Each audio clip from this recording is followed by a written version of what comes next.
So many of you are here in person, and you all know you have to submit that video practicum at the end of this. And I know you don't want to. I know you don't want to, right? And I know watching yourself on camera is hard, and listening to your voice on camera is hard, and watching yourself move while speaking on camera is hard. But it's no different than doing those kind of like postural assessments when you're watching yourself do it, is because what we think we're saying, how we think it's coming out, how we intended it to, is not that it's we can't get there, but how do we know what we're working on, what our baseline is if we don't have the frame of reference? And yoga is so much like, we're so ingrained in this idea from the tenets, the philosophy, the beauty of yoga of saying it doesn't matter. You just show up, you practice. Like it's not, you almost like are trying to remove that outer sense of self and just do it. The problem is, as a teacher, if you don't watch yourself teach, if you don't hear yourself speak, if you don't self-reflect, it's no different than being a practitioner and being like, I'm doing the thing, and then wondering why that thing is hurting you, but never looking at, well, how am I doing it, right? Like, why are my wrists hurting? Well, my shoulders are here every time, and I've never actually thought about or looked at what they're doing, right? It's the same with teaching, that it is challenging to self-reflect, but unless you do the thing that even you two did last night, which is like, okay, I'm gonna teach you right now. It's vulnerable and hard. I don't know about you, but I would rather teach my first things to a room full of strangers than to my significant other. Like, because I feel like strangers, it goes poorly. On the boardwalk. Great, I'm never gonna see you again, and I will make sure I never see you again if it goes poorly. I will separate myself entirely. But to be vulnerable with someone who has, like, whose opinion you care about is really hard. For me, at least. Some people are the opposite. They would try anything in front of people they love because they probably have less trust issues than me. But like, they can do, so you might find one or the other is easier, but it's vulnerable to just actually try to start trying to do this stuff, right? And so that is the lesson that you need, though, to say in front of someone that you know will be honest with you, or in a safe container like teacher training in these groups, and be like, holy shit, that was hard. I didn't know that talking for 1 minute about a squat or warrior two was gonna make me sweat and gonna bring up all this stuff. And so that is the thing, though, that makes you better. It is really hard. When Patrick tells you I almost quit of our teacher training because I was so nervous about the practicum, he is not kidding you. I was in a panic, and I had to teach warrior one time, one side. And I rehearsed it for hours and hours. Before I taught my first class ever, it was my worst nightmare. It was a 7:30 class on like a Monday. So I had to go to work all day long, stew about what I'm gonna teach.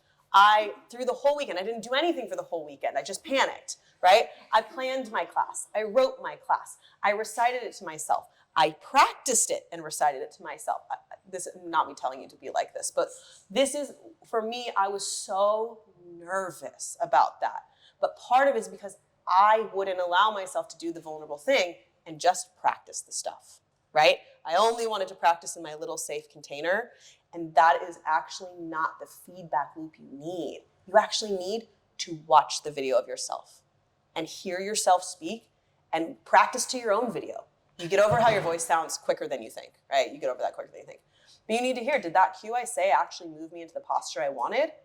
Or if I say it only in my head to myself over and over again, it's kind of like reading when you start to skip over words because you know what the sentence is gonna say. You miss the stuff that actually isn't effective because you're like, I knew what I meant, right? So doing the vulnerable thing, teaching the thing, like all that chaotic anxiety prep that I did my first class, like in theory I needed that, but it would have probably been more helpful for me to just one time teach it to him, you know? Like, because that's the part where you actually out of your body into the world and see how it actually reacts to other people.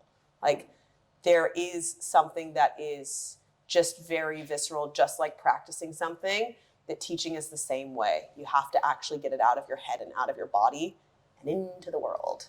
But that is usually also a bit of the reality check moment where you observe, okay, I think demoing will make me a better teacher. Great. Or maybe demoing distracts me. Maybe I'm better when I just look at someone and I can't move my body because I get distracted. But you'll never know that stuff, and you don't want to wait till your first class to learn that stuff if you don't actually practice doing it, right? Even though sometimes it can feel like, well, I did class today. I'll be good. I'll just get up there and do it, right? You got to go through that part of it too to figure out how you teach best. Otherwise you won't know till game time. Yeah. Okay, let's see what time it is. 1:55.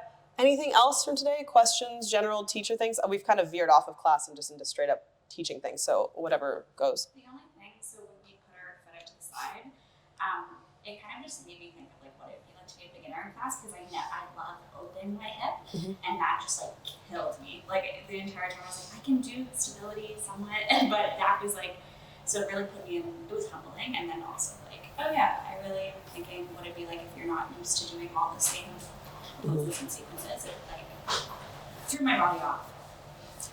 Yeah, that makes sense, and is kind of why I did it, right? One, I knew we were going to do Utthita Padangusthasana in stability, so I wanted to have a moment where you grabbed your toes, where you did the thing. Also for people who aren't, like, again, we've talked about this, but like people aren't comfortable with their feet. Now you're asking them to touch their own feet in class, like, so I try to give them, like, before I do a big standing one like that, I will try to somewhere else have people touch their feet, get familiar with that grip.